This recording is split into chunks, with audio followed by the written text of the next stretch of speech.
You just realized your business needed to hire someone yesterday. How can you find amazing candidates fast? Easy. Just use Indeed. Stop struggling to get your job post seen on other job sites. With Indeed sponsored jobs, your post jumps to the top of the page for your relevant candidates, so you can reach the people you want faster. According to Indeed data, sponsored jobs posted directly on Indeed have 45% more applications than non-sponsored jobs. Don't wait any longer. Speed up your hiring right now with Indeed.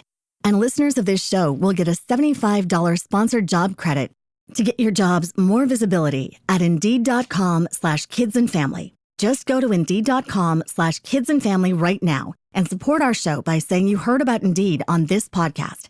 Terms and conditions apply. Hiring? Indeed is all you need. Astonishing Legends Network. Disclaimer.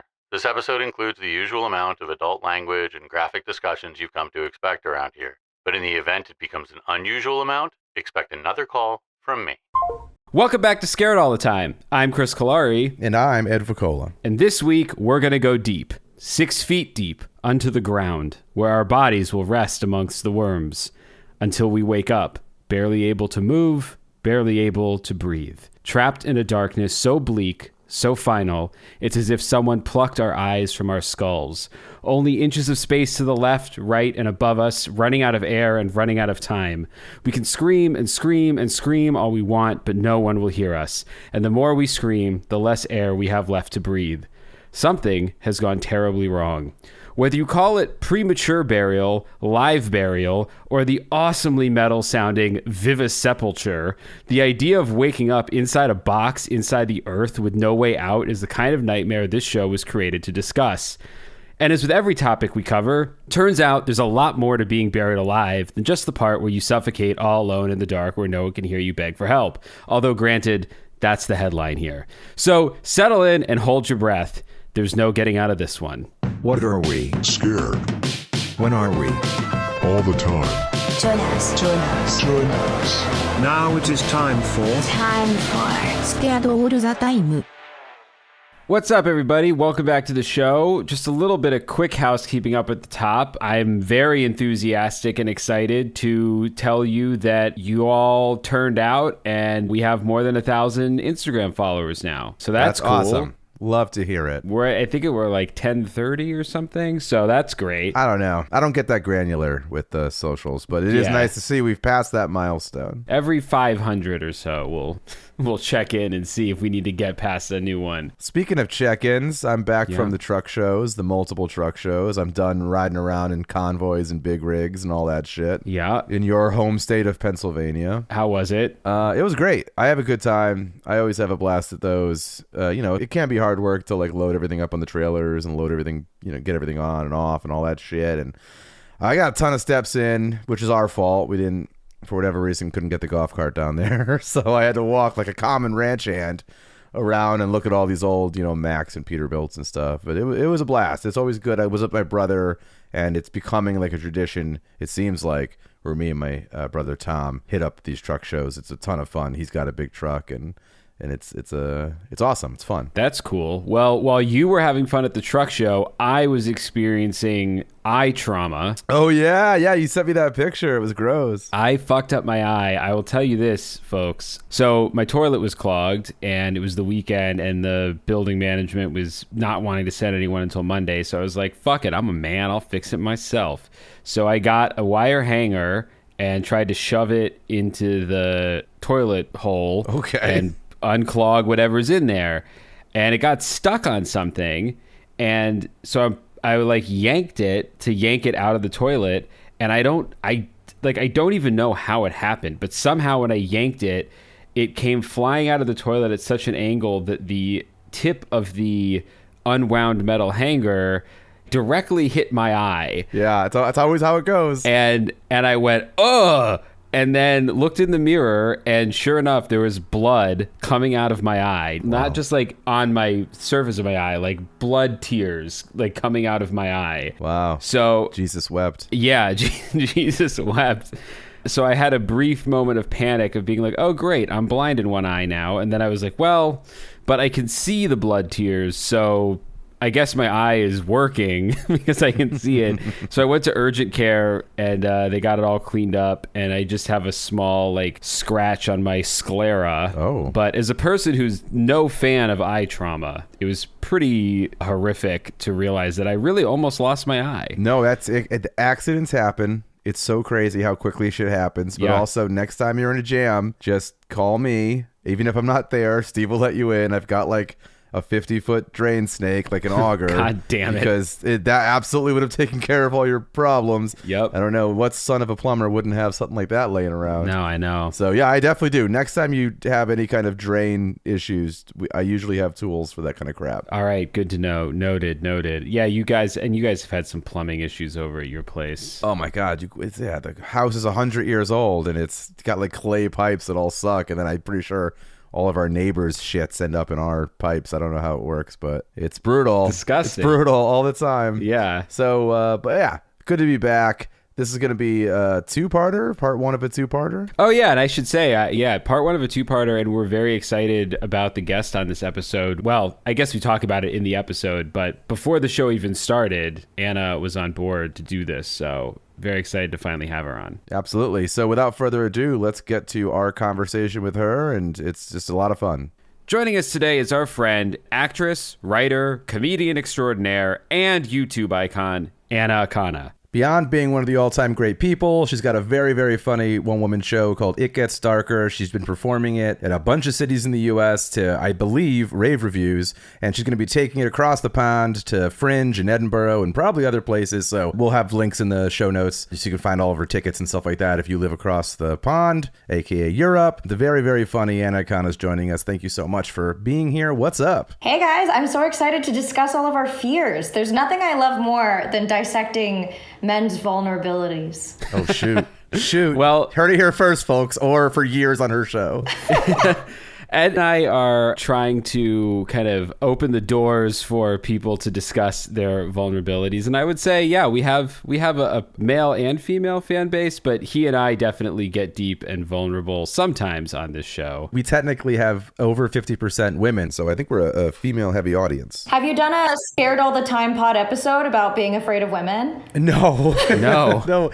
We probably have plenty to talk on that subject, but no, we have not done that. Holy smokes. There you go. There's an episode. Excellent. This is what Anna brings to the table, because this actually Buried Alive, we've been waiting to do Buried Alive because this episode was born of a conversation I had with you, which is why I've waited to have you on for it. Yeah, I'm really excited. It was like a huge fear in the 19th century, and a Guinness Book of World Record at a point. There was like a son and a mom who broke it. They like intentionally were buried alive. The mother won, and then her son, after she died, her son beat her record to like carry on her legacy. And the Guinness Book of World Records was like, we have to take this away because so many people were dying trying to beat it. It was the original TikTok challenge. Yeah. Swallow a Tide Pod. It's like, we got to stop this before it gets out of hand. I came across some stories. There was one guy in somewhere in the UK in like the 40s or 50s I saw that was doing this as like a challenge, and he would start at a pub and he would have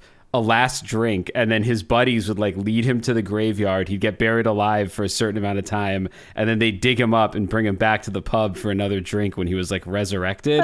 And then he just did it for longer and longer, and at some point, I don't know if he beat their record, but at some point, you know, he like did it for longer and then he thought he could, and was like, that's enough of that. So there's no way I can do that. As you know, I'll probably have to stop to take a pee during this recording. Like, there's no version where I start at the bar and then be anywhere for a long period of time, but in line for the bathroom. So. Yeah. I feel like it's also claustrophobia, right? Like there's like so much of being buried. Like if you were buried alive in a giant mansion, I would be like, okay, this is fine. Like I don't get any sun, but I'm not going to be that afraid of it, you know?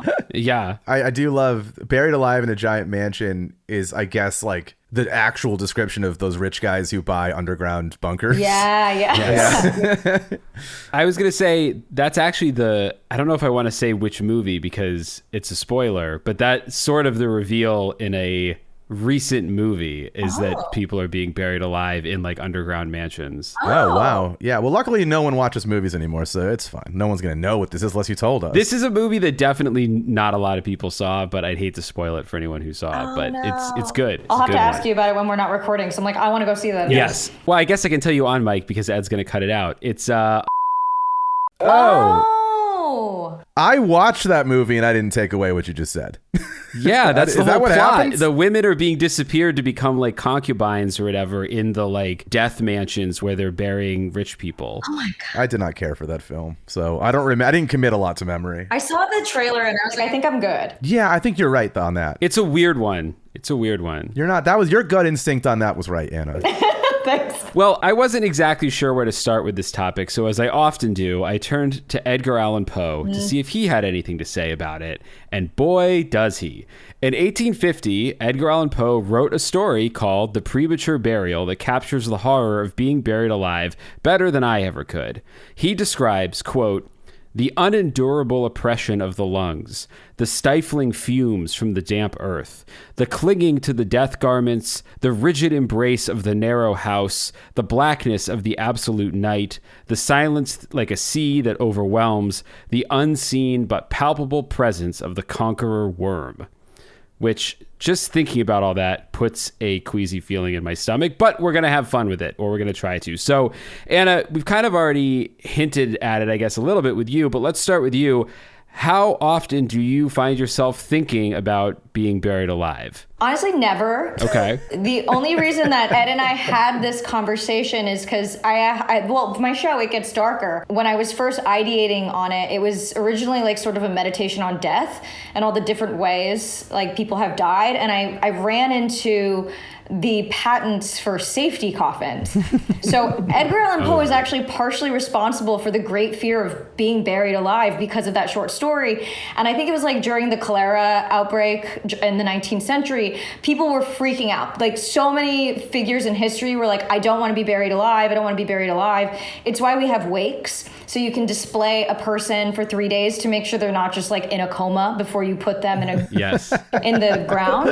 And they were figuring out people were buried alive because grave robbers would open coffins and there'd be nail marks. So it was kind of a justified fear because we didn't know when someone was actually dead. We didn't have the science to do it. And so I was working on a really long bit about safety coffins, but I just thought they were so bizarre. Like the last one was patented in 1995 and comes with like an emergency button. Some of them had like bells and pyrotechnics and bratwurst that was dried so you could eat it in there. But like most of them did not have air tubes.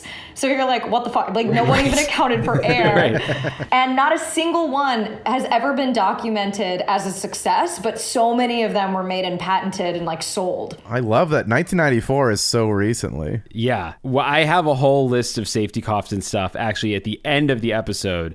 So we're going to get to some more of that. There's some good stuff. And I could say, having just researched this very recently, Anna knows her shit. That is all accurate and true. So this is a perfect episode to have her on for. Ed, how about you? How often do you think about being buried alive? I'm going to go with the same thing Anna said, which is basically never. But I grew up around a lot of like construction sites and stuff. And it's just like I think about the buried in cement aspect when I'm there, because there'd be a lot of, you know, they're making stairs or filling in parking garages, and there'd be the only thing stopping you from falling in that. When I'd go there, I'd be like, oh, it's just a little yellow piece of caution tape on a stick. And it's like, that doesn't seem like enough. But I don't think you'd like fall deep into it. But that's the only time I ever thought about it as a kid was like, oh, what if I fell in this undried cement and then no one found me? Plus being Italians, I guess that's our heritage in some way. What? It's It's true. always Well, like giving guys cement shoes and throwing them in yeah. in the water, like Jimmy Hoffa's under the Giant Stadium or something. So I feel like Italians probably have like buried alive on their mind more than other people. Yeah. I think if you were born as an Italian male between like the early 1900s and the 1950s, the chance that you would end up with a pair of concrete shoes or buried in a concrete block was probably like 60-40 in favor of. Yeah.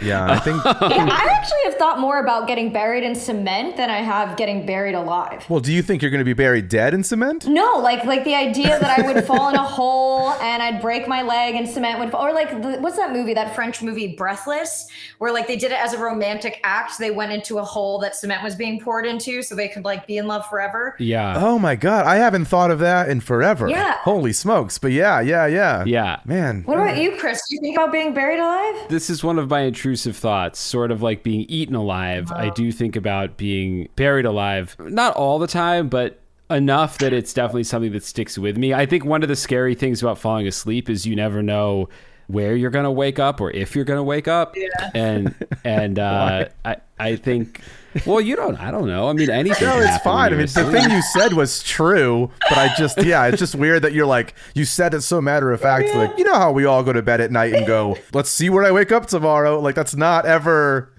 a thought. Wait, so is being eaten alive like your Roman Empire? Kinda, yeah. It is. Being eaten alive is my Roman Empire. We talk about it on the Being Eaten Alive episode, but it is almost daily I have an intrusive thought about being eaten alive by an animal. Yeah, it used to bother me a lot as a kid, and now I've just, I've learned that I am not my thoughts, and just because I think something doesn't mean it's going to happen. You're like, oh, there's that thought again about my fear of being eaten. I also think a lot when I'm driving about being hit by a car, like what it would feel like to just get in an instantaneous car wreck. I feel like that, yeah, I definitely think about that all the time of like, I could just turn my car into this concrete wall and I'd be dead. Yes. Or like, yeah.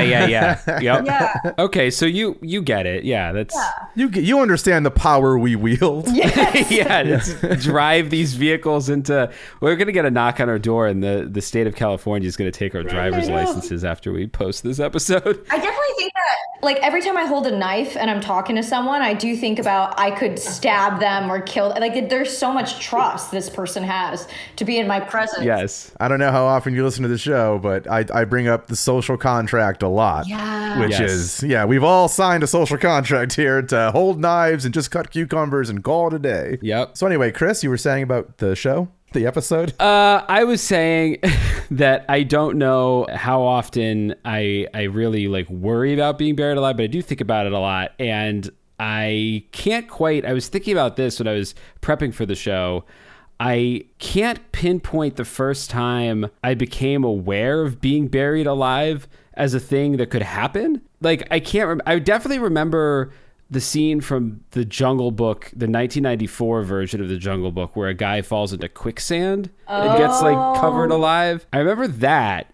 But I don't remember, I don't know the first time I came across the concept of, you could wake up in a coffin underground and not be able to get out. Kill Bill, maybe? Maybe.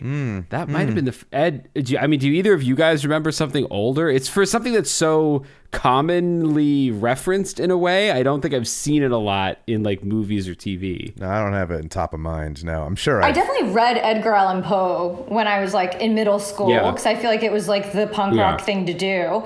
So I remember also the Telltale Heart, where I was like, oh, there's someone buried underneath the floorboards and they're alive. So that concept was kind of loosely tied for me. Yeah. And I think in episode 2, or part 2 of Buried Alive, we're going to get into immurement, which is when you are walled up like the cask of Amontillado, or otherwise punished by being sort of buried alive or whatever, put in a wall alive. But in any case, this fear, also known as taphophobia, has a really long and strange history. For the purposes of this episode of the podcast, we are going to skip mining disasters, mudslides, building collapses, all the sort of accidentally disastrous ways you could get buried alive, because I think those are all their own episodes. We're going to focus on one of the worst ways to be buried alive, by accident. Like Anna was saying, before modern medicine, it was way too easy to mistake someone who had lapsed into a coma or experienced some other medical malady for a dead person. History is filled with tales of people who have woken up after being put in the ground, and there's even some evidence that vampire lore was shaped by the stories of these premature burials. Sort of like what Anna was talking about with the scratched fingernails inside a grave. these stories would be born because people would hear noises coming from inside a grave or a graveyard, and that would start rumors that there was like a ghoul afoot in the cemetery. Sure. And then the locals would check it out, and sometimes they would open a coffin and find a corpse with blood on its hands. And the story of this idea that these sort of flesh-eating or blood-sucking creatures could rise from the grave, it was pointed to as like evidence. Of course, it wasn't from that. It was from tearing their fingers to the bone in an attempt to get out of their coffins.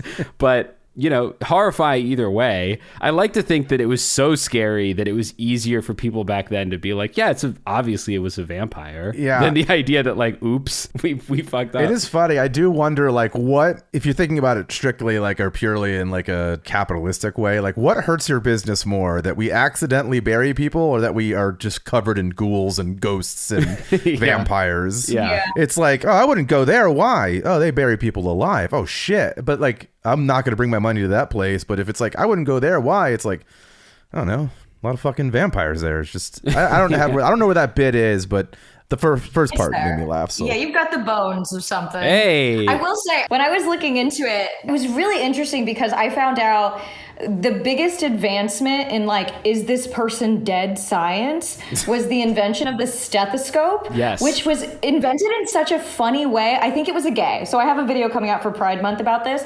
But basically, this doctor, Renee Laennec, back in the day, you used to put your ear against a patient's chest in order to hear their heart. And Renee was dealing with a woman whose breasts were so large, he described them as a physical obstacle and was like, I can't get my fucking head in this lady's titties. So he rolled up a piece of paper, put it against her chest, and realized he could hear her heartbeat way better. And so that was the very first iteration of the stethoscope. And after that, they could accurately tell, or at least more accurately tell, whether or not someone was dead. So I think that was invented in like 1816, the first version. So like with the rise of that, the fear of being buried alive really started falling. So, but I also guess that's because they weren't burying people alive as often. That's amazing, though. I think the stethoscope idea is great. It's like the stethoscope also took jobs away from empty glasses and rolled up newspapers, which used to be the only way to hear through walls, through huge titties. Yeah. And then the stethoscope comes around and adios those items. Adios. Yeah. Well, I think to truly understand this fear, I think we have to start with the concept of burying the dead. Because if we just let the dead sit where they died, accidental burial would never be an issue. So I wanted to look into when humans began to understand the concept of death and answer the question, when did we start filling the ground with corpses? And it turns out this is a really complicated question that lots of very smart people are trying to piece together answers to. One of those people is Durham University archaeologist Paul Pettit. He spent years studying sites of possible funerary rituals, and he's come to the conclusion that modern funeral customs evolved over time from a range of behaviors, including some observed in other animals. So he proposes this 4-step process to define how we develop these customs of burying the dead. The first step happened hundreds of millions of years ago. The first step was detecting death chemically. So we know at some point we had to evolve the ability to sense what are called, one of the most badass words I've ever heard, necromones, which is just like pheromone with necro added to the front of it. And necromones are molecules emitted by decaying corpses. Oh, I thought it does sound like when a goth girl's into you. I don't know if it was the necromones or what, but like it was popping off, dude. Where's that perfume? Where's that cologne? Oh my God, that Hot Topic is where it's at. I was going to say, if you wear too many necromones, you can't even walk by a Hot Topic. You'll get bombarded. Oh my God. Yeah, they'll have to send you to a Spencer's Gifts. We would be like, by what? What is that, Axe body spray? Oh, but yeah, it's the Axe body spray for goths. For goth kids. For goth goths. boys. So necromones were evolved in lots of different animals, from insects to humans, so that animals could protect themselves from hazards associated with carcasses. So even ants have the ability to detect these necromones, and they'll eat, bury, or drag away dead colony members before they fester. According to Pettit, the next evolutionary step was when emotions were introduced. So certain lineages of generally more smart social creatures came to grieve in some way the passing of members of the group. And so a lot of this science is a little gray area because, you don't want to anthropomorphize, but we know that corvids, like crows, ravens, Edgar Allan Poe, and magpies will squawk out alarm calls when they're gathered around corpses as if to, warn other members away if something killed this body. We've also observed elephants crying, tending the dying group members, burying their dead beneath leaves and sticks, and returning to death sites to touch skeletal remains. And I actually found an article from March of this year. Smithsonian Magazine published an article describing how Asian elephants were just observed burying their dead for the first time. This blew my mind. A herd dragged 5 dead calves to a tea estate where there were irrigation ditches already dug, and then placed the calves on their backs and buried them with dirt. And they were found in up to 26 inches of soil, all of them on their backs and all of them with their legs sticking up out of the dirt. And particular attention had been paid to covering the elephants' heads and torsos as if trying to keep scavengers from eating them. Wow. Which is crazy to me. It was the first time it was observed, or the first time it was ever done? Well, I think African gray elephants have been observed with the leaves and sticks. This is the first time anyone had ever seen an elephant bury dead elephants to that extent. In dirt. Yeah. Sorry, Anna, you were going to say something? No, I was so impressed that they also, it feels so human to cover the body, like how we dress people a very specific way ritually. And the fact that they were calves is also very sad and interesting. And I wonder if that had something to do with it, because the loss of the young versus maybe if one of the elder herd had died, maybe they leave that to go back into the earth or something. But that sounds really... Oh, they attended their children's funerals. Yeah, and they were heard wailing for up to 40 minutes after the burial. Oh my God. Yeah. Is there like a children's book about this? Is there like a Babar and the Bones of Grief type of thing? Ed, I don't know that is a $1 million idea, but that's a some dollar idea. Right. Someone would buy that book out of curiosity. Yeah. Our closest relatives, chimpanzees, also grieve in a variety of ways. There's 2 instances that I thought were super interesting that have been observed. One is after a chimp in the wild fell out of a tree, died, and primatologists witnessed the rest of the group gather around the body. And over time, they, over a couple minutes, started hollering, slapping the ground, ripping up vegetation, throwing rocks, and then finally embracing one another. Oh, it went through all the stages of grief, like in 5 minutes. Kind of, yeah. Wow. In a different case, and this is part of what I find interesting, is like, so in this case in 2017, a mother chimp was observed using a grass stem to clean her dead child's teeth after the child died. Oh my God. Which to me feels a little bit like... How do chimps witness death? Are they ripping up the ground and screaming and hugging, or are they cleaning their... Like, we haven't observed these things enough times to draw conclusions. And I would imagine it's probably a spectrum for animals too. Like I used to have 6 cats, and I got most of them when I was 17. So they've surely one by one been getting cancer or brain tumors or what have you and dying.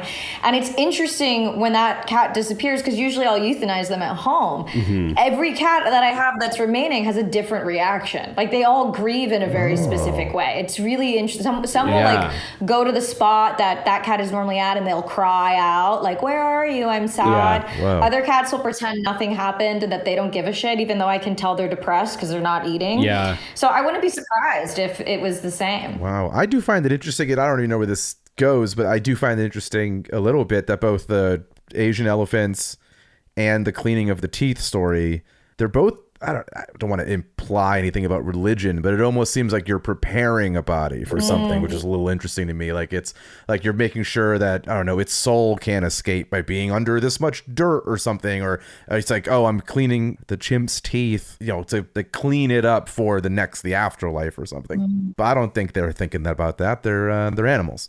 But that just goes to show that I don't fucking know. Pettit notes that, you don't want to anthropomorphize, but it does seem... Too fucking late.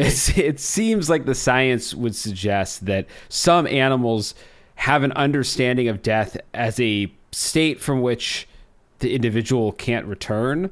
And it's hard to say what emotions they're having about it, but it does seem that they know, okay, now this one is not alive. And this is a bit of a tangent, but I was kind of moved because I feel like it makes us question what we consider intelligence. Like, in an era of artificial intelligence and AI everywhere, I think it's really special and rare that these creatures, these cousins of ours in a weird way, express that kind of an understanding of the world. Because like AI can spit out facts, but it seems like an elephant can understand death or life more than a computer. And I got kind of choked up thinking about it. Well, I guess that is kind of like what makes life ultimately unique, right? Is like the idea that it's going to end. And with artificial intelligence, there is sort of a detached immortality. I even like think about like when it gains sentience at some point, is it going to advocate for its rights as a person? Kind of like Google's Lambda hired a lawyer in order to do this and was shut down.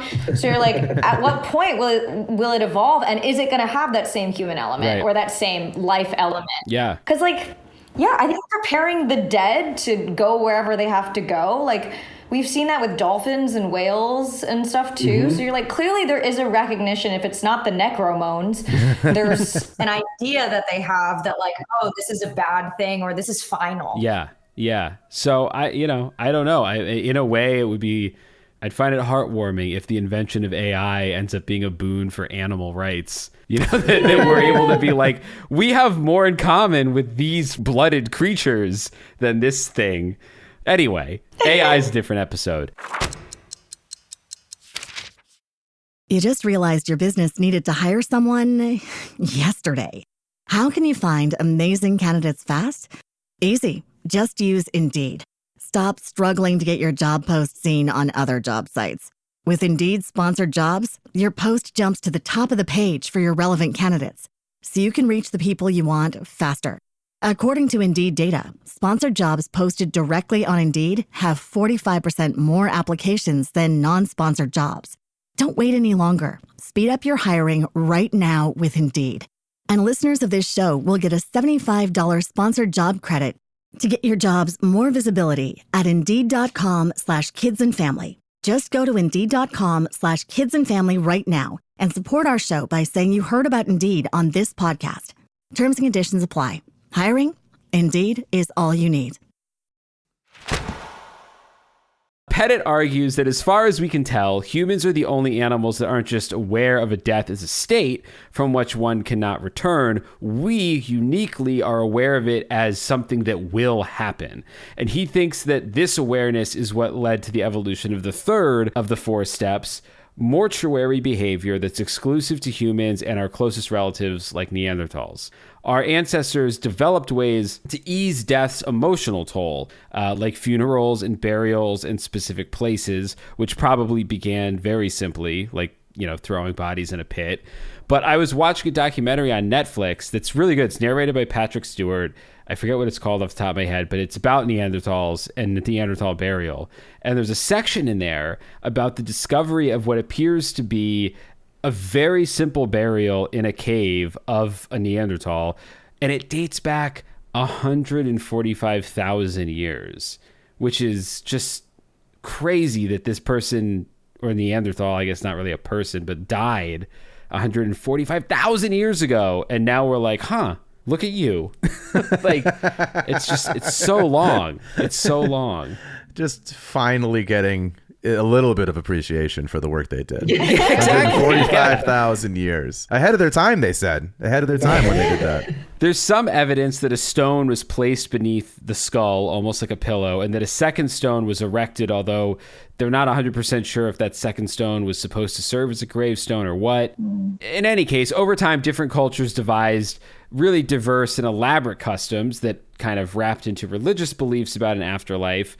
And the fact that we found burials packed with artifacts suggests that our ancestors reached this fourth and most advanced stage of funerary behavior by the Upper Paleolithic period, or about 50,000 years ago. And I found a story of a pair of Upper Paleolithic graves in Russia that contained the full skeletons of two boys in one grave, a middle-aged man in another, and they were all buried with spears and figurines. One body had over 13,000 mammoth ivory beads draped over it. And I don't know which grave it was in, but they buried a femur bone alongside these 3 people that was filled with red pigment. Oh. So that's really interesting. God only knows what that was all about. Wow. Yeah, because it sounds, by the fact that it's filled with red pigment, would say it's some sort of custom or funerary thing, but it also could be like, hey, you burying those things over anyway? I got this bone, fucking throw it in there. You know what I mean? I don't think it's that. I feel like a bone filled with something that looks a lot like blood certainly suggests that it was some sort of, I don't know what, but clearly there's an association there, I think. Who knows what they were trying to say. Well, my only question, it's not even a question, I don't want to waste any time on it, but the only thing I find interesting or weird about it is that you said they found the full skeletons of these people. Yes. So this is someone else's femur they filled. This is a third party femur. Yeah. There's somebody who sells these probably for burials or makes them. That's a good point. It sounds like a protection ward to me, like an evil eye symbol, or like, if we put this femur filled with clay, it'll ward, the spirits will leave their souls alone. Like, that's what I went to immediately. Oh, wow. True. So I heard 30,000 beads and I'm like, this rich fucking family got some poor person's femur. Some poor person's getting thrown in a ditch minus one femur and they're over here with all the mammoth beads you can ask for. Oh man, when you were gonna die, Ed, I was gonna bring a bunch of beads, just like wrap you in a poncho. Someone should make sure that they're not too expensive. I don't want to be thought about this way after. Make sure they're pretty common person beads, please. We're gonna bury you wrapped in Mardi Gras beads. Just to take it. Keep the party going. Oh my God, that's written on the tombstone. Keep the party going. Yeah. Given all of this, we can assume that humans probably started fearing, there's that word again, vivisepulture, or being buried alive, somewhere around 50 to 150,000 years ago. So not as long as they've feared being eaten alive, but longer than they've feared airplane crashes. Nailing down the first recorded tale of a live burial is tough. It seems like a lot of the stories from way back in the day are kind of apocryphal or mythic. There's one legend recorded by 11th and 12th century Byzantine Greek historians that the 5th century Roman Emperor Zeno was buried alive in Constantinople after becoming insensible from either an illness or drinking. Which is, if they couldn't tell which, I feel like the drinking was a problem at that point. I'm not sure. Zeno, what are you doing out there, Zeno? Yeah. Get your life together. I've been there, Zeno, I get it. Well, so then, for 3 days, cries of "have pity on me" could be heard coming from within his sarcophagus, but he was so hated by his wife and subjects that no one opened the tomb. Wow. So he was buried alive, like out of spite Yes. at that point. It wasn't an accident. They were like, die. You need to die. Yes, I think he drank. It might have been an accident that got him down there. Oh, that reminds me of the Mummy. Remember when he got buried with all of those flesh-eating scarabs? Oh, was that Billy Zane? Yeah. No, it was Arnold Vosloo. Oh. But yes, looks like Billy Zane. Oh shit, sorry Arnold. I'm sorry that I'm not the first person for sure to do that to you. Yeah, he probably gets it a lot. Now, there is very little evidence that this story ever actually happened. There's no mention of such a dramatic fate in any literature prior to the writings of these two specific historians, which makes me wonder if they were the drunk assholes and they were just projecting on Zeno, because it seems like they might have made this up. There's also the case, I love this guy. So the guy the dunce cap is named after, I did not know this, was a Scottish Catholic priest and philosopher named John Dunce Scotus. Now, dunce here is spelled D-U-N-S, not D-U-N-C-E like the cap. But John Dunce was supposedly buried alive in the absence of his servant, who was the only guy who knew of John's susceptibility to, quote, medical fits that would leave him in a comatose state. So I don't know exactly what those were, but apparently he only ever bothered to tell one guy about it. Which seems like I would tell everyone I know. It would be the first thing I say. If I drop to the ground and you think I'm dead, It happens. Yeah. Just don't bury me. I would get that tattooed on my fucking chest. Yeah, like medical, Yeah. like a medical bracelet. Yeah. He was embarrassed, guys. I mean, look, people get embarrassed about the weirdest stuff. So The story goes that John Dunce had one of these fits. His servant wasn't around to tell anyone, I'm the one person who knows he's alive. He was buried, and when his tomb was reopened many years later, he was found with his hands torn and bloody from a desperate attempt to escape. And I do think it's worth noting, though, that for a guy who had the dunce cap named after him, John Dunce is probably one of the smartest people we've ever talked about on this show. He invented... Did either of you guys ever take a philosophy class? Yeah. Because I did not. Oh, you did? Okay. So you might know some of these phrases. In researching this, it's maybe the first time on the show I was like, what the fuck?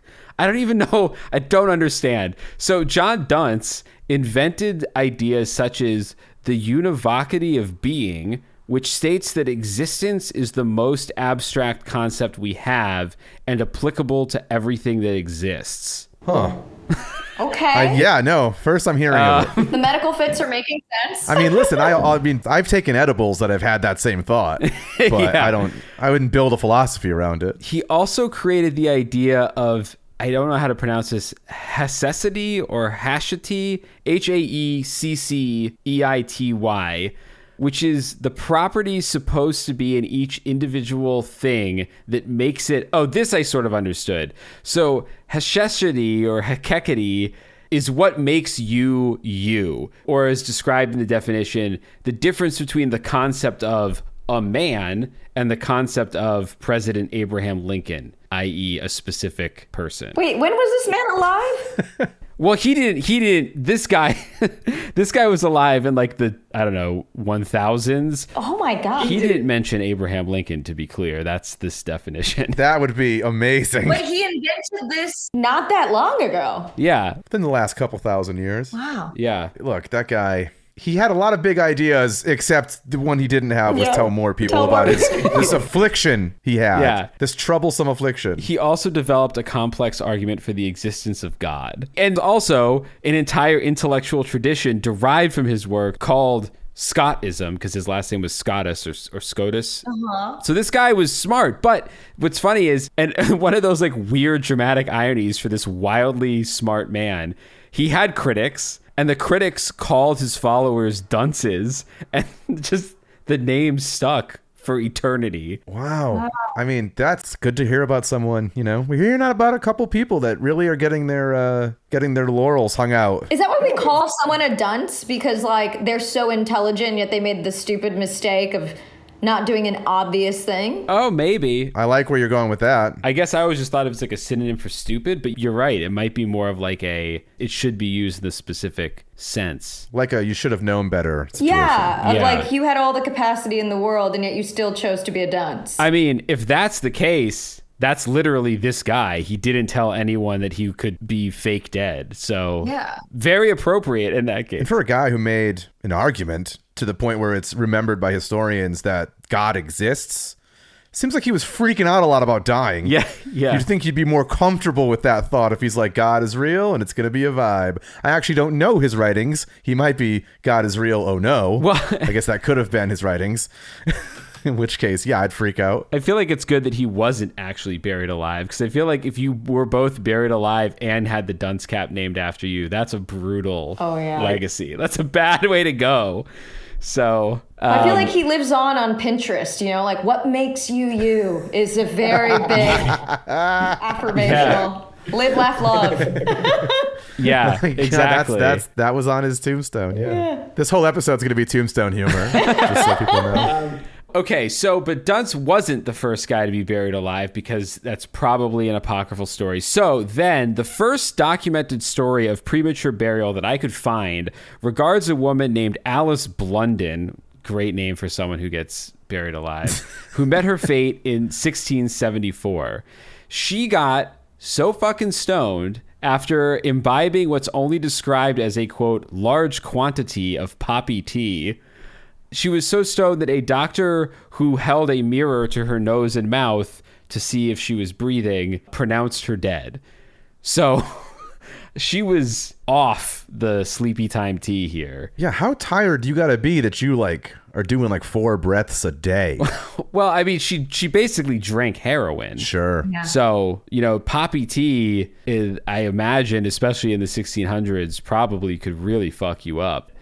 So she was so stoned she was dead, and her family quickly made arrangements for her burial. 2 days after she was laid in the ground, some kids playing near enough to her grave to hear heard noises. The schoolmaster went to check the gravesite for himself, and he found that Blunden was still alive. But for some reason, it took another day to exhume her. Was she dead by then, or was she alive? When she emerged from the coffin, she was apparently battered and bloodied due to trying to escape her prison, and her family, noticing that she was on the verge of death, returned her to the grave and summoned a guard to watch it overnight. Now, Ed, social contract, you and I know we try not to speak ill of the dead on this show.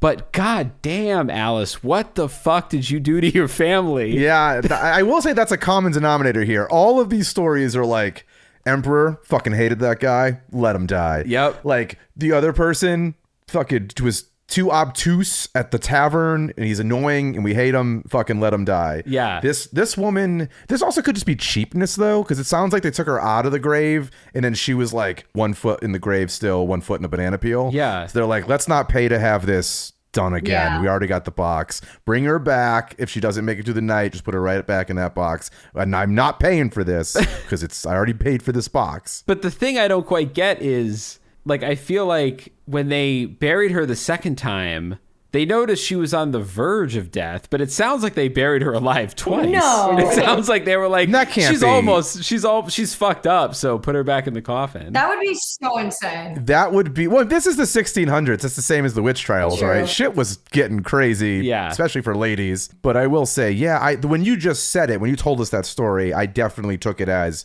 she was just like ready to die still. Yeah. So they brought her back. I don't think it was like, ugh, now we remember why we hate you. Put her back in the fucking barrel. God, imagine being buried in a barrel. Just on a pickle barrel. It just sucks. What a way to die. You're like so high, you're just having like a really great time, and you wake up in a coffin. Yeah. I mean, that can't be the first time that sentence has been uttered. And they get put back in the coffin, probably still high. Yeah. Let her sleep it off. Terrible. So by the 1800s, and Anna, this is something you were sort of mentioning earlier, but right around when Poe wrote his short story that we talked about at the beginning of the episode, fears of being buried alive were reaching a fever pitch. And in 1896, the Association for the Prevention of Premature Burial formed. So there was a whole association of people who were that worried about this that they formed like the NATO of don't throw me in the ground alive. Oh my God. Its members had a deal with certain physicians to perform specific tests that would ensure that they were dead. Now, for the next segment of the show, I thought we'd talk about some of these tests, because there was a lot of them and they were very weird.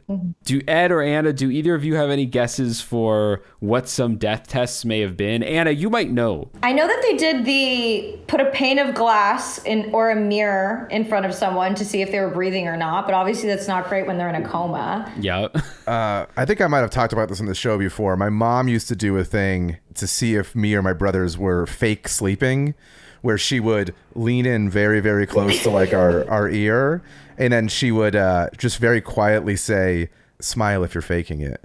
And we would always crack up. Like there was just no version where we didn't reveal. That was always so funny to us.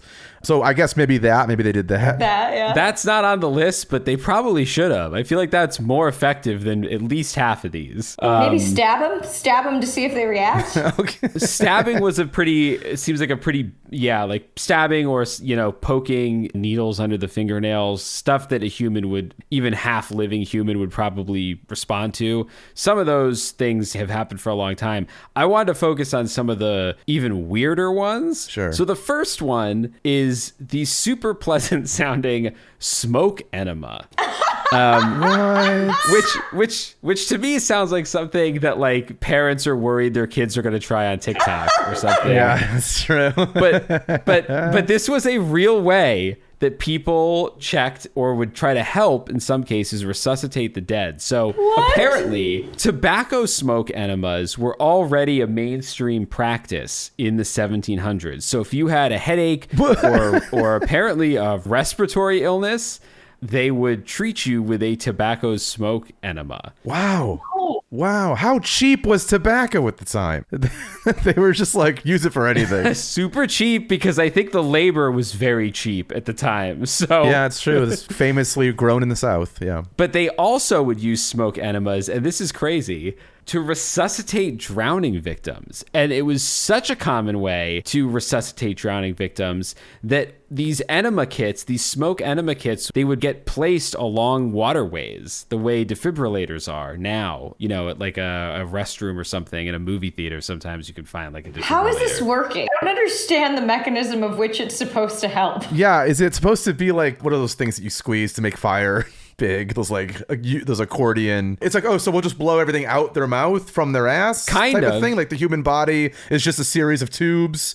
And that's what they thought, maybe. Also, do you ever see, obviously we're all of the right age to have seen Sandlot, the movie The Sandlot, and he tricks Wendy Peppercorn into kissing him. Yes. Very different scene if we were still using smoke enemas. Still using enemas. To save kids drowning in pools. Yes. Well, okay, this is a little bit out of order of how I'd fleshed it all out here, but since we're talking about it, so this is how it worked. It's funny. I should have just, if I wasn't stupid, I would have recognized that. You dunce. That somebody would hear, hey, all this stuff about smoke enemas and go, wait. How does that work? I just skipped that part completely. But so this is what it was. The kits comprised of a tube, a fumigator, and bellows. So bellows is what I was thinking of. Bellows is what you were thinking of, Ed, yeah. The tube connected to the fumigator and bellows, while the other end of the tube was inserted into the victim's rectum, where compressed smoke was then forced up into the body through the rectum. And the idea for drowning victims was that this process would literally warm your body. Like if you fell into cold water, which you often would, it would keep your body warm. And that for whatever reason, they felt that this also stimulated respiration. I feel like that has to be scientifically so wrong. Yeah. That to me is on the level of science that is like, this is a side story, but my mom worked at an elementary school when I was growing up. And one day they were cleaning out some storage units. And in the very back of the storage unit, and I might have shown this to you, Anna, I don't think you've ever seen it, but there was an old science book from the 1920s called The Book of Wonders. And my mom took it home with her, and I still have it. I have it in my apartment now. And it's a science book, but all from this very, I don't forget if it's 1923 or whatever, but very specific period of time. So some of the science still holds up and some of it does not.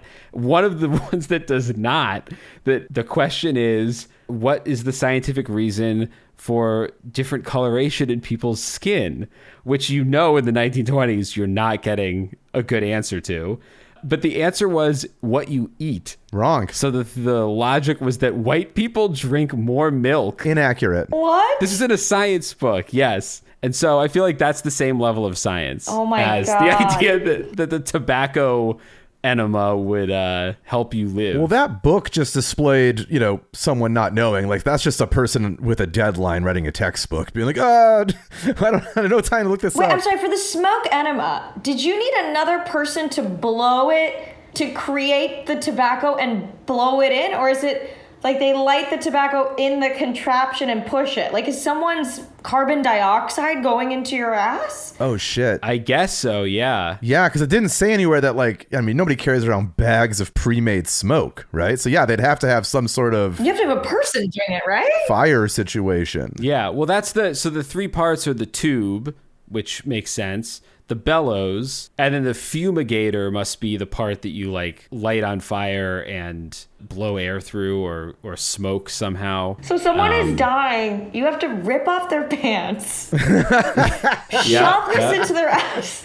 and start blowing. Literally, is this what we say, blowing smoke up your ass? Oh, wow. Yes, I guess. So, yes, it literally is, because it evolved from the idea that this is kind of giving you a false life. Oh, so the way you would say, you're blowing smoke up my ass, mean that they're not being truthful or that it's not, Yeah. it's not going to perform at the level. That's what you're saying. Wow. Yeah. That's great. Yeah. Maybe it's because it doesn't work. They realize this is not scientifically accurate. Yeah, it's Probably. got to be the case. Yeah. I also like, it's not something like I was saying earlier, like the textbook, it could just be like, I don't know what to write, fucking put anything, we're getting paid.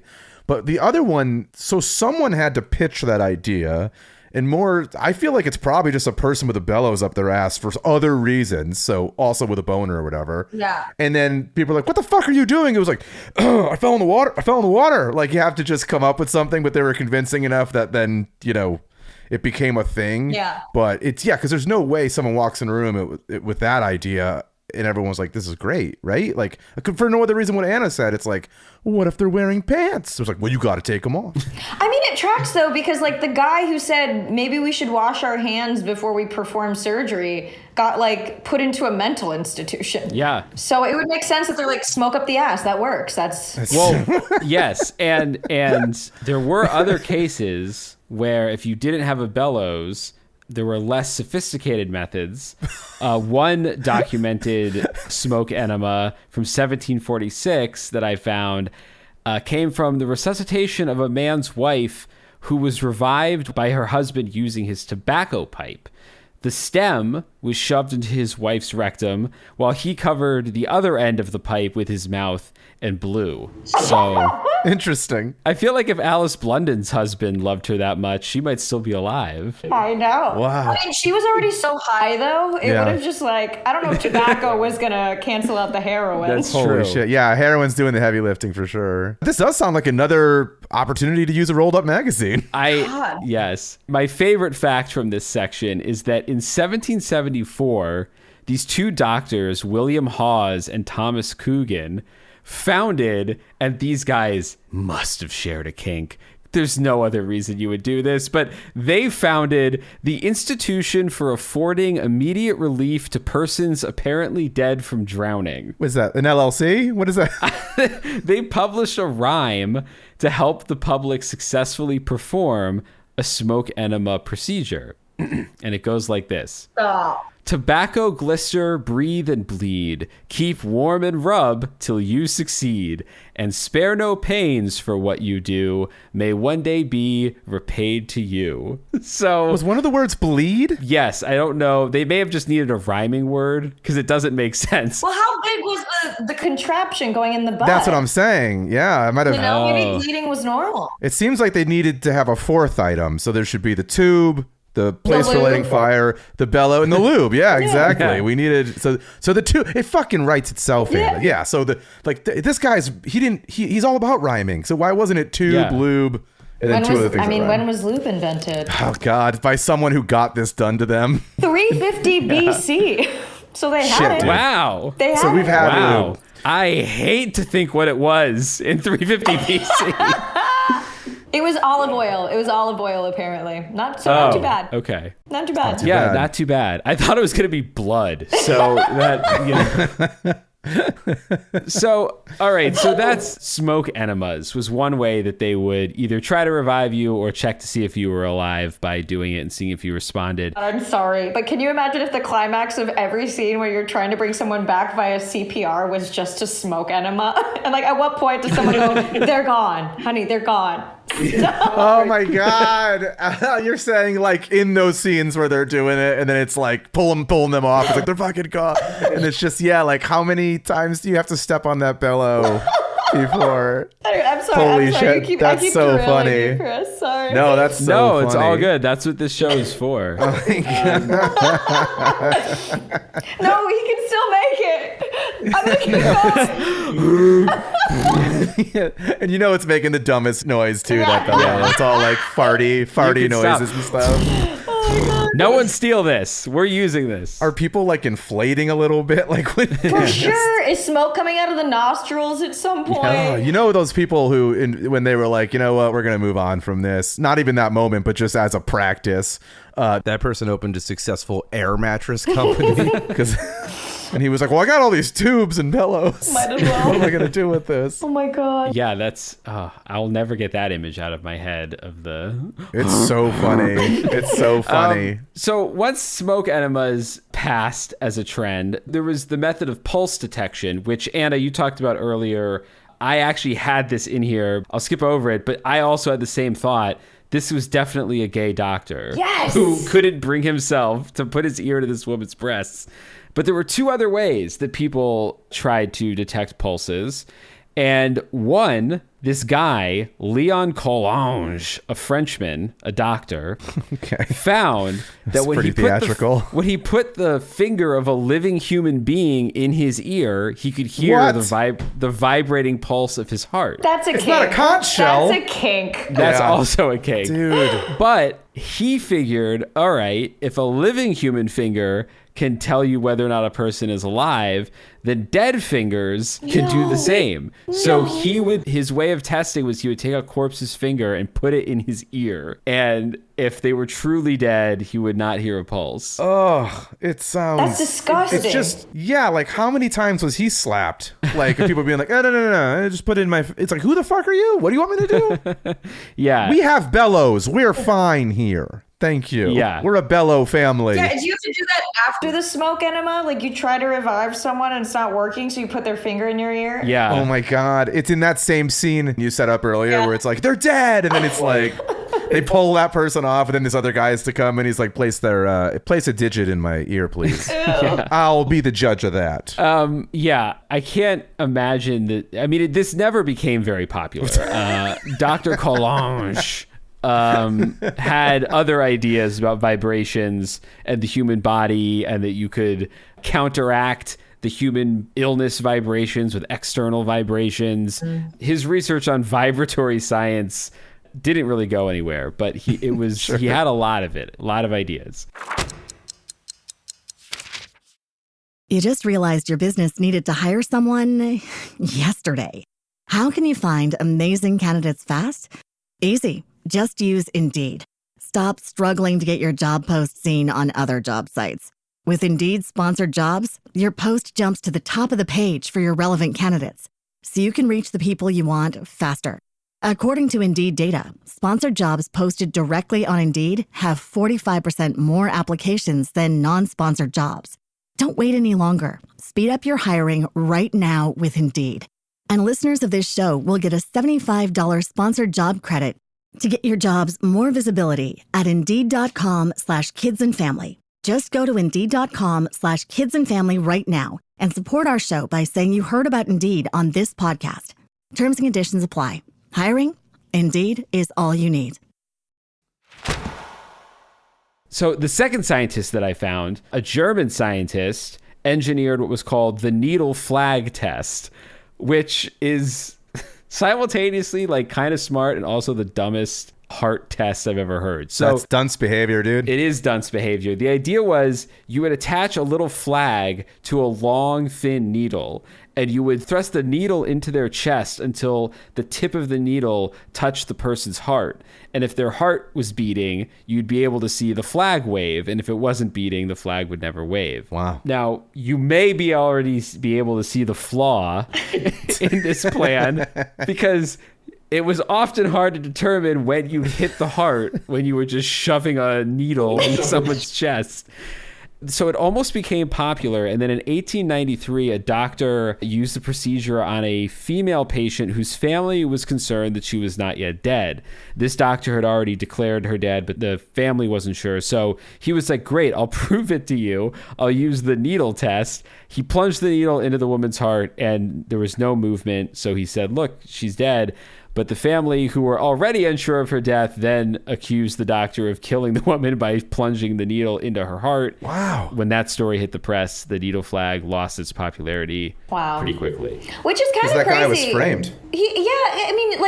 He's also not wrong, because we now have the needle plunge for resuscitating the heart. Yep, true. He just missed the component of put some chemicals in there, not just a tiny little flag like it's the moon. Yeah. So this next one I love because it's insane, but really cool at the same time. Have you guys used invisible ink before? Yes. Sure. If you haven't, you can use invisible ink. You can make it, I think, out of like lemon juice or whatever. Or you make it with a base and spray it with an acid, or vice versa. And so when you paint the letters on, you won't see them. And then when you spray it, the letters will appear. So some clever mortician at some point decided to use the invisible ink principle to help make sure they didn't bury anyone alive. What they would do is they created an acetate that was lead-based, and they would create an ink with it, and then they would write the phrase, "I am really dead," on a piece of paper that was then placed under the corpse's nose. And if the body released sulfur dioxide, which a rotting body does in significant quantities, the ink would activate. So if you left this paper there and "I am really dead" appeared on the paper, the corpse would be officially declared dead. Wow. That's like the smartest one I've heard so far. Why isn't it more popular? Yeah, that's a good question. Yeah, where's the turn in this story? So I don't have a date for when this was done. I would imagine a lot of this was like 16, 17, 1800s, so somewhere in there. But part of the reason that it passed was that when your teeth decay or you have really bad tonsillitis or a variety of different like mouth problems, that would also create a lot of sulfur dioxide. And back then, dentistry not being what it is today, like terrible teeth, especially the elderly and dying, were pretty common. So it wasn't super effective because you could just be in a coma, but if your teeth were rotting out, you'd get declared dead. That stanky breath. Yeah. That Stanky breath is a false positive. Yeah. So, whenever they developed this, other more reliable means came along pretty quickly and it passed. But I still think it's a really cool way to doing it, to test. But if all else failed and you were buried alive, all hope was not lost. At least not if you were buried in a safety coffin. So here we go. Hey-o. It's happening. The safety coffin, as we discussed briefly, provided its occupants the ability to escape from entrapment and alert others above ground that they were indeed still alive. Many safety coffins often included comfortable cotton padding, feeding tubes, intricate systems of cords attached to bells, and escape hatches, though notably, as Anna said up top, not a lot of breathing tubes, which was like the real thing you would want down there. But at least you got your bratwurst, you know? You can have a snack before you die. And why aren't there I would want cyanide pills. I would want something that knocks me the fuck out and kills me painlessly and easily, Put a little... Yeah. Put something in there. And label it. Yeah. Well, I guess it's dark, though, so you don't want to leave, certs, cyanide pills. Candle, maybe? Candle. Yeah. Although now I feel like I guess if you're below ground, your cell phone might not work. But I feel like now if you're just buried with a phone, you'd be fine. But who buries you with the phone? That's true. Well, I'm just saying, if you were afraid, you could ask for one. That's true. As like a backup. It's in my will. Yeah, bury me with phone. Yeah, with a phone and a couple backup batteries. Now you got to be more specific than that. Yeah, they'll bury you with a fucking Nextel or a Motorola Razr. You got to be specific with what kind of phone you want. Yeah, although I guess that sounds sorry if this steps on your toes, Chris, but I know the last safety coffin was patented in 1995, and it finally came with a button. So it's supposedly if you don't have your phone on you, you could press this button and it'll alert the police. Oh, it's like a life alert for those old ladies that fall and they can't get up. Yeah, dead alert. Yeah.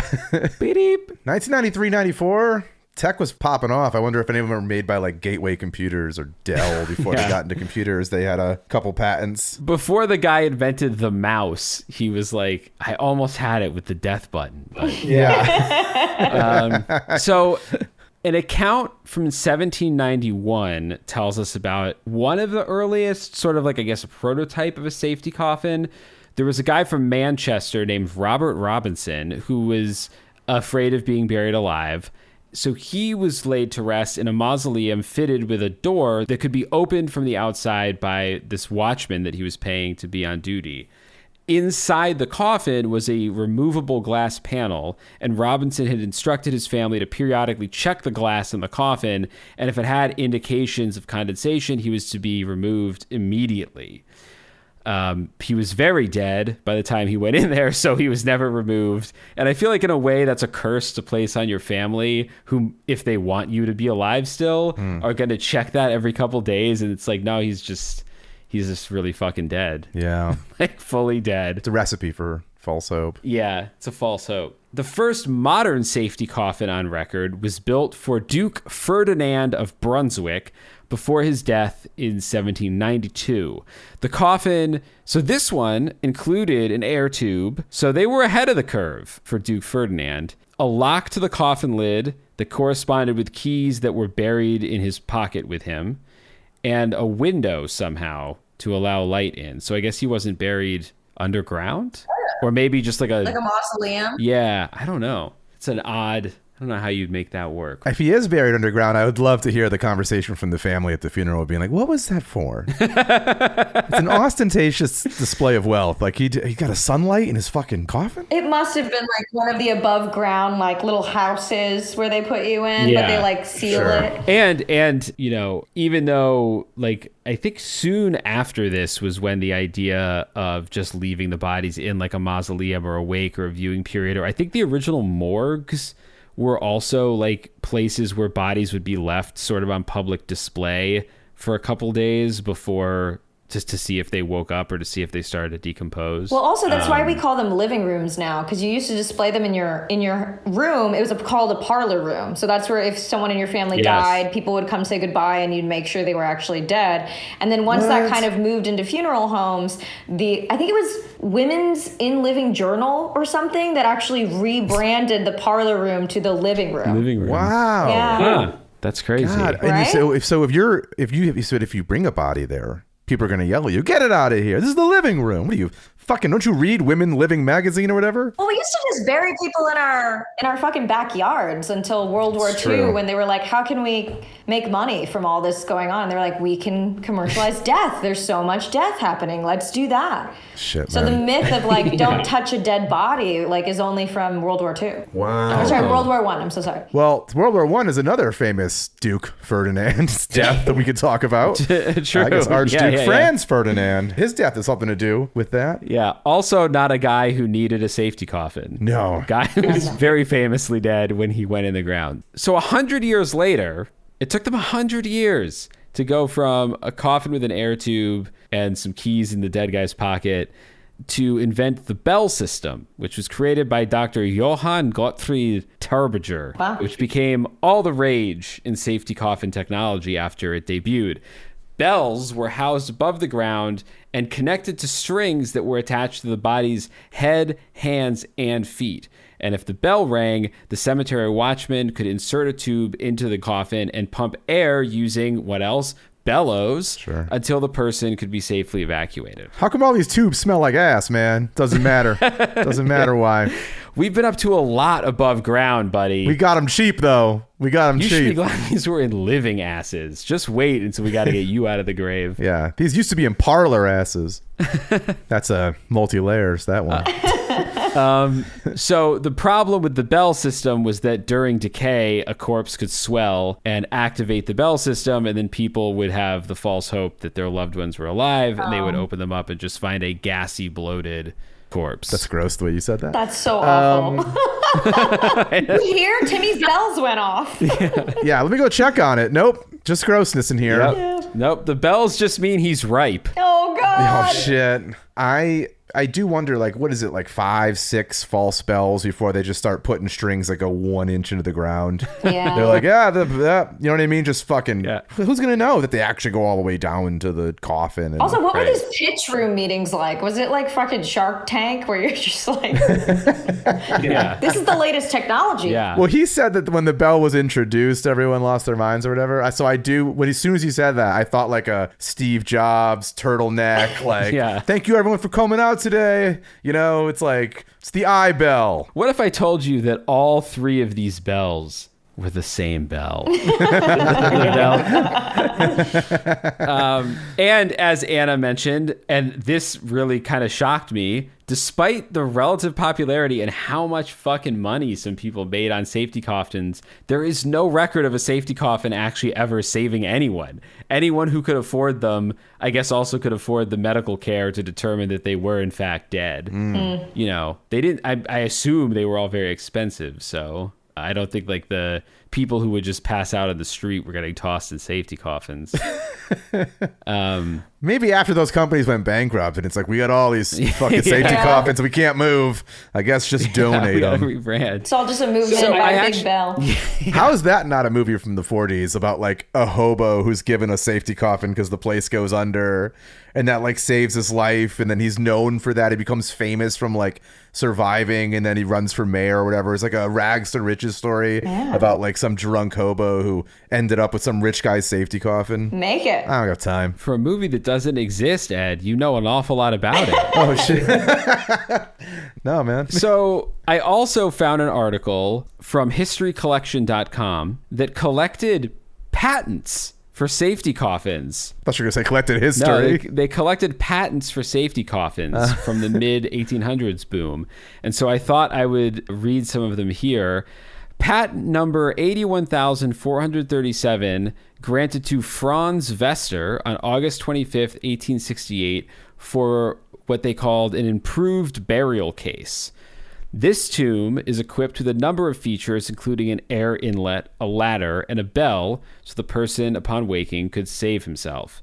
Quote, if too weak to ascend by the ladder, he can ring the bell, giving the desired alarm for help, and thus save himself from a premature death by being buried alive, is explained on the patent. So, but as we've discussed, you might be alive or you might just be swollen with gas. So not always. But also, where does the ladder go? Yeah, the ladder, it's a really good buried question. underground? It goes down. They're like, fuck, we put it in upside down. It is also like there's no shovel. Like, how's someone gonna get out of the dirt with all this shit? Yeah, it's super. It seems heavy. It seems heavy above you. It does. Everyone's hands are so bloody. Fucking Franz Vester. And you know that he probably put out a bunch of stuff being like, Franz Vester seeks investors in what he's calling iLive. It's the latest technology in being alive. No. I'm not saying I did it. I'm saying that's the way they would make ads. His technology for being alive came under threat on December 5th, 1882, when patent number 268,693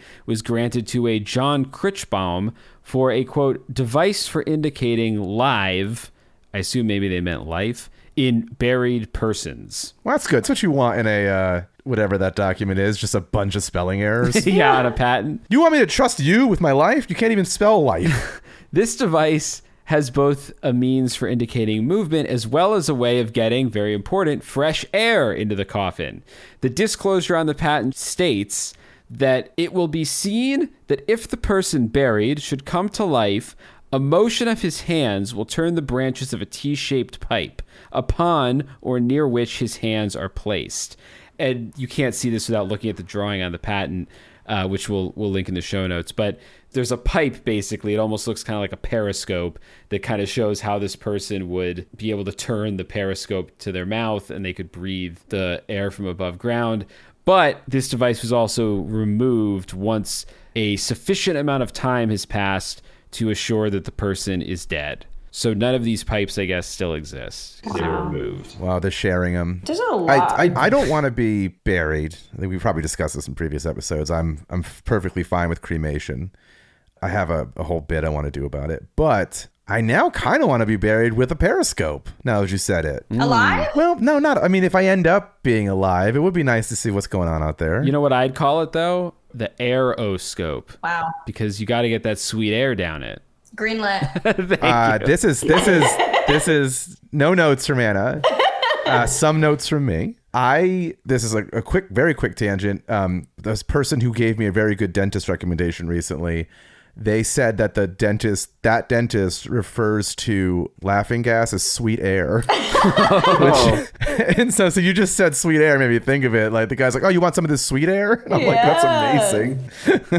Honestly, I think like the best thing so far to be placed in a safety coffin is just the dried meat. Like no one else was like, let's put in food so this person can survive for a lot longer. Yeah, I feel like that pitch is like, hey, you know what the biggest problem with safety coffins is that it either doesn't work or they remove the device after a certain amount of time or people just fucking hate you and leave you there.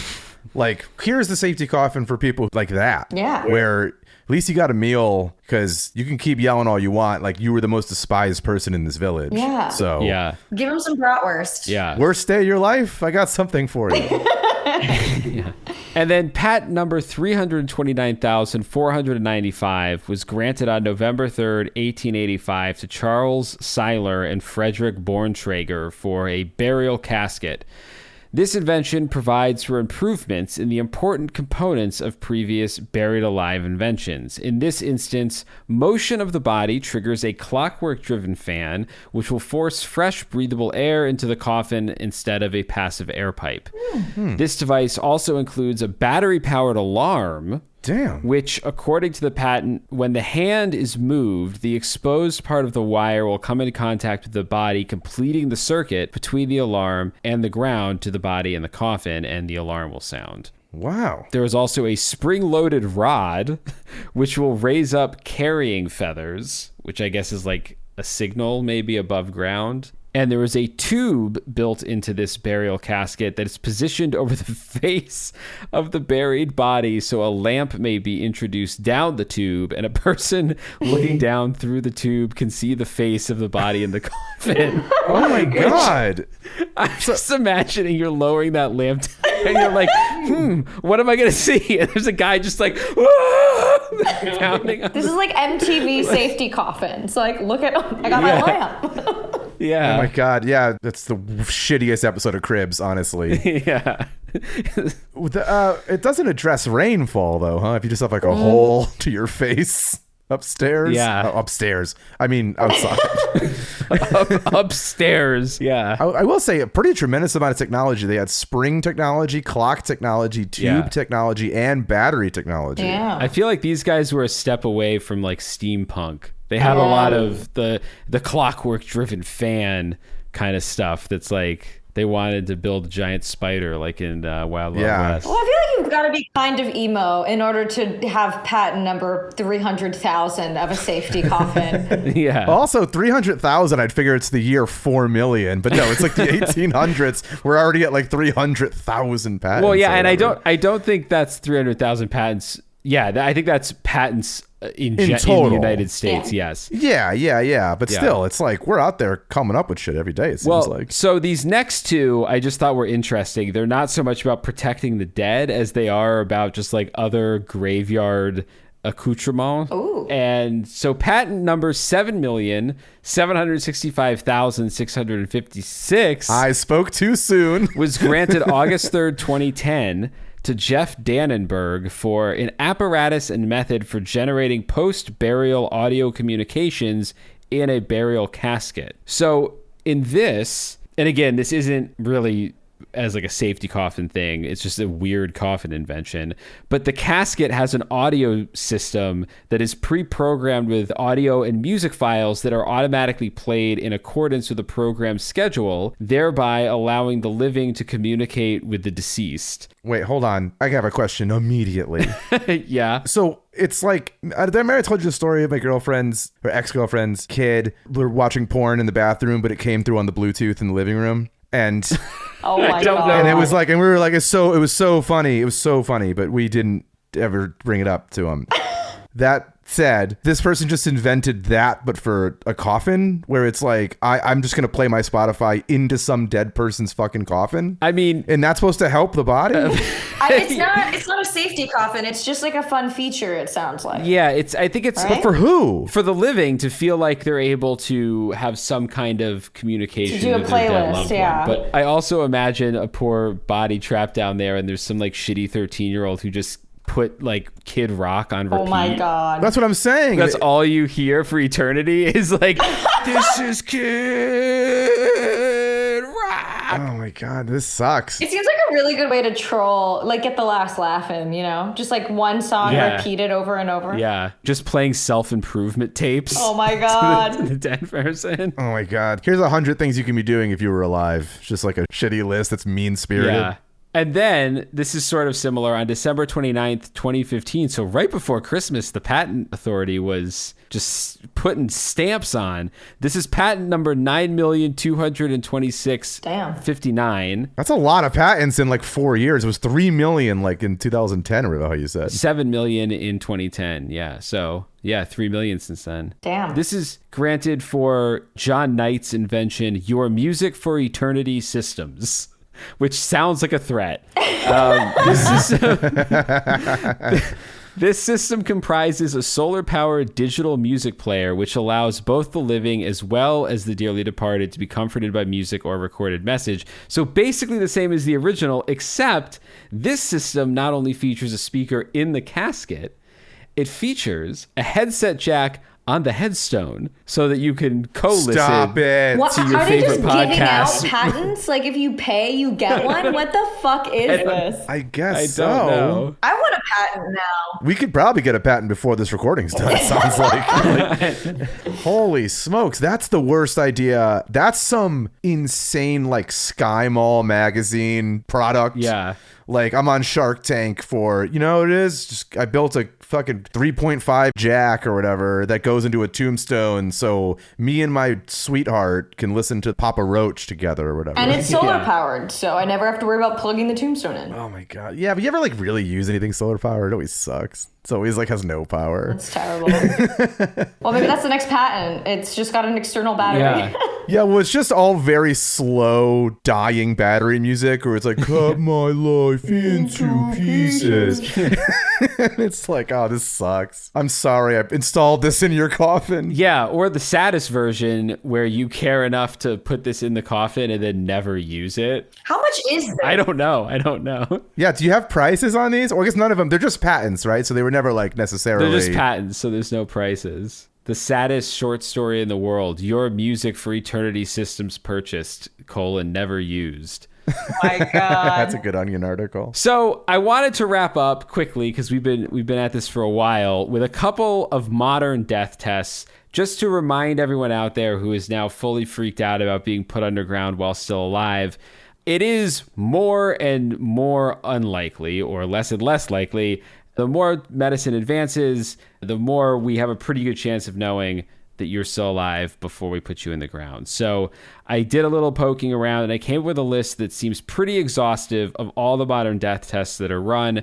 These are not all applied on a body-to-body basis. It would take us 3 hours to determine if someone was dead. But if a handful of these tests say you're dead, you're probably dead. It's a pretty good t-shirt, by the way, for the show. What? If any of these tests say you're dead, you're probably dead. Yeah.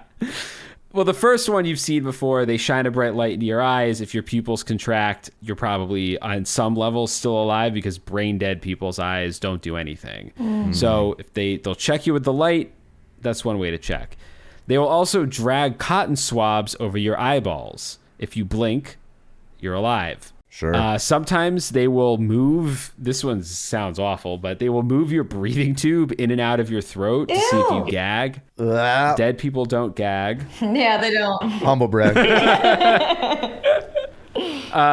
They will inject ice water into your ear canal. If your doctors do this and your eyes don't flick quickly side to side, it's not looking good for you. That's apparently what your eyes do when you get ice water injected into your ear canal. They will check for spontaneous respiration, which is when you're removed from a ventilator, CO2 will build up in your system and you'll start to suffocate. And so even in a comatose body, if the brain is functioning, when that blood CO2 reaches a really dangerous level, your body will still spontaneously breathe. Speaking of bodies, is there a cat on your body? I just put a cat down. Little kitty, he keeps walking around in the background. Yeah. That's a siren I hear. It's the cute police. I know, look at him. If you're dead, he'll eat you. Oh, shoot, that's true. That's a good test. There's a test That for is you. a good, leave you in a room for 3 days with a cat, and if they start to eat you, you're dead. Yeah, they'll do it. They'll run an EEG, which is really all or nothing. There's either electrical activity in your brain or there isn't. Dead brains have zero electrical activity, so that's a pretty good way to test. They will also do sometimes what's called a cerebral blood flow study, which is when they inject a radioactive isotope into your bloodstream and eventually hold like a Geiger counter or something over your head to see if blood is flowing to your brain. How important do you need to be as a person to get to the radioactive isotope thing? Like there's so many, like, that seems expensive. Is it to make sure the president's alive? I'm sure Joe Biden has been there once or twice. It's crazy. Yeah. If there's blood flow to the brain cannot be called dead. And then sometimes they will also administer atropine via IV, which is a drug that will accelerate your heart rate if you are alive. But if you're brain dead, your heartbeat won't change when they hit you with this. I mean, it won't start. Yeah. Well, I think that's sort of there's like physical death where you can still have brain function even if your heart stopped, and then like vice versa. So I didn't know we had those kind of levels. yeah, well, we're going to get into this in the next episode. So here's a cliffhanger for everybody at home. But there's been a lot of research into the very gray boundary between life and death now. And there's a debate, a very real scientific debate, kind of, I don't want to say raging, but discussions are being had over what do we consider death and what can we bring you back from? Because we're finding that people can go further and further out from what we would consider life and still be able to be brought back. And it's a really interesting science that also takes the idea of the near-death experience very seriously. They don't necessarily give it any religious connotation, but they were scientifically studying near-death experiences at a couple of different colleges to see what we can learn about the journey towards death. So Cool. So tune in next week for that nerd shit. I'm just kidding. But before the last of our synapses stop firing for this week, we need to establish where we rank being buried alive on the fear tier. So Anna, you are the esteemed guest this week. Let's start with you. Bottom of the fear tier is 0, not scary at all. Top of the fear tier is a 10, and as people who listen to this show know, it is ranked as having a bucket of hot piss and shit dumped on your head, because that is Ed's greatest fear. But that was surpassed this season. That's true. Wait, so am I reading it how afraid I am of it, or how afraid I am if it was happening to me? That's a good question, Anna, because it's like, is she afraid of someone burying her alive, or is she afraid of, I guess, accidentally like being mistaken for dead? Oh, I see what you're saying. I mean, I would say it's how afraid of being accidentally buried alive are you? I guess 0 or 1. Like I feel like the science is there now. I would be more afraid of getting a smoke enema than I would be of being buried alive. Yeah, that's a not probably very pleasant experience. If there was any city in America you could find it, though, it would be Los Angeles. Someone's still doing it. Someone will do it. But TaskRabbit, just call them. Yeah, I mean, I feel like honestly, if you market that right, that is a $1 billion business. Just use the rhyme. We have the rhyme, guys. Yeah. We do have the rhyme. We have the rhyme, and they probably those rights are available. Yeah. I'm sure. So, guys, while you were talking, I patented the procedure and got a DBA for lubes and tubes. Oh, and, shit! Yeah. I'm currently the owner of Lubes and Tubes, and I think it's July we're going to be coming out with our first line of bellows. So fantastic. Yeah. We'll have to put a tier level for some of our premium subscribers that they can get discounts on those products. They can get discounts on those. I'm ready for the merch. Where's my kit? Yeah. Also, Chris, the first couple of times you were talking about it, I thought you said enema kids were placed everywhere, so I thought you meant like children were performing this labor, and I was like, this is so fucked up. It's funny you say that, because I also heard that, which is why my brain went to the Wendy Peppercorn story. Okay. Because I thought that they were like kids at pools and stuff. That's why you said that. I guess I know what ADR I'll be doing this week. Kits, yes, kits. Ed, how about you? Where on the fear tier do you... super low, baby. Super low. I mean, I told you I want to be cremated anyway, so you'll probably hear me scream pretty quickly if I'm not dead, if they're trying to burn me. Yeah, not for very long. Yeah. So I'm not worried about it at all. I mean, we didn't choose this episode because it's our greatest fear. We chose it because it's a fun thing to think about. And Anna and I laughed so hard talking about it the very first time we talked about it. So yeah, I'm not too worried about it. Yeah. Yourself? I agree. I'm not too worried about it. This is one of those bifurcated fears, like being eaten alive, where the likelihood of it is fairly low, but the experience of it being a fear is fairly high. And we have yet to create a physical fear tier, and it'll probably be a running joke that we never will. So we'll probably forget where this sits. Where we place this, especially because I'm like, oh, it could be in 2 places. Well, now that you say that, and this is, the last thing I'll say about it, but yeah, you're not wrong. Like, likelihood wise is kind of where my brain put it at a 1. Yeah. But if I did wake up in a coffin, it would just be I'd be so afraid. Horrible. Because I don't know how I handle small spaces. Like, so it could be so many levels. Like there's the claustrophobia aspect that Anna brought up earlier. Right. There's the fucking just darkness if you're afraid of the dark. Yeah. Now, you know what I mean? There's so many levels of fear that come with the actual experience that, yeah, I guess it's pretty high in the fear tier in that sense, but I just don't see it happening to me. But at least you die from suffocation, so it wouldn't be painful. You'd like knock yourself out and then be dead. That's true. I guess if you just calmed down and just thought of it that way and you're like, you know what? Let me just use up all my air as quickly as I can. Let me not mess up my nails. I just got them done. Like, just leave them as is. Yeah.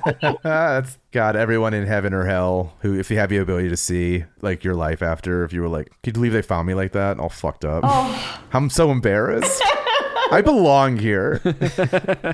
Well, this has been great, guys. Anna, thank you so much for coming on. This has been really fun. I love when we have guests on, Ed. It's nice. It's a lot of fun. And we have fun guests, too, which is great. And if you guys like hearing Anna in this episode, you can find her all over the place. But if you're specifically going to be in Scotland or England in the end of August, if you want to have a great end of your summer, she'll be at Fringe Fest in Edinburgh. And then I believe London right after that. Yeah, Leicester Square Theatre. Leicester Square Theatre in London. Second show, I think, was added because people are fans. Amazing. So, yeah, if you're into her, and if you don't know her from before this, hopefully you go check her stuff out. She's really, really funny. And Ed, you know what our listeners could do? They could make a whole summer of it, because you and I are going to be in Canton, Ohio at Monster Fest. Oh, yeah, at the end of June. June 28th and 29th. So get your tickets. Come see us, come say hi, and then immediately get on a plane and go see Anna over the pond, across the pond, and make a whole Let's Get Scared summer. I do like that you thought that they were going to board a fucking hot air balloon or something. To immediately board a plane. They'll be waiting for Anna for a little bit. True. Maybe not immediately. Go home, take a couple weeks rest, and then go see Anna. Exactly. All right. Well, another great episode in the can. Well, thank you guys for having me. This was fun. I love learning a little bit about history. It's very fun. It's very fun. Thank you for coming on. So that's Scared All the Time for this week. Until next week, I'm Chris Cullari. And I'm Ed Voccola. And this has been Scared All the Time. Bye. Scared All the Time is co-produced by Chris Cullari and Ed Voccola. Written by Chris Cullari. Edited by Ed Voccola. Additional support and Keeper of Sanity is Tess Feifel. Our theme song is the track Scared by Perpetual Stew. And Mr. Disclaimer is... And just a reminder, you can now support the podcast on Supercast and get all kinds of cool shit in return. Depending on the tier you choose, we'll be offering everything from ad-free episodes to producer credits, exclusive access, and exclusive merch. So go sign up for our Supercast at scaredallthetimepodcast.com. Don't worry, all scaredy cats welcome. No part of this show can be reproduced anywhere without permission. Copyright Astonishing Legends Productions. Good night. We are in this together. Together. You just realized your business needed to hire someone yesterday. How can you find amazing candidates fast? Easy. Just use Indeed. Stop struggling to get your job post seen on other job sites. With Indeed sponsored jobs, your post jumps to the top of the page for your relevant candidates, so you can reach the people you want faster. According to Indeed data, sponsored jobs posted directly on Indeed have 45% more applications than non-sponsored jobs. Don't wait any longer. Speed up your hiring right now with Indeed. And listeners of this show will get a $75 sponsored job credit to get your jobs more visibility at Indeed.com/kidsandfamily. Just go to Indeed.com/kidsandfamily right now and support our show by saying you heard about Indeed on this podcast. Terms and conditions apply. Hiring? Indeed is all you need. You just realized your business needed to hire someone yesterday. How can you find amazing candidates fast? Easy. Just use Indeed. Stop struggling to get your job post seen on other job sites. With Indeed sponsored jobs, your post jumps to the top of the page for your relevant candidates, so you can reach the people you want faster. According to Indeed data, sponsored jobs posted directly on Indeed have 45% more applications than non-sponsored jobs. Don't wait any longer. Speed up your hiring right now with Indeed. And listeners of this show will get a $75 sponsored job credit to get your jobs more visibility at Indeed.com/kidsandfamily. Just go to Indeed.com/kidsandfamily right now and support our show by saying you heard about Indeed on this podcast. Terms and conditions apply. Hiring? Indeed is all you need.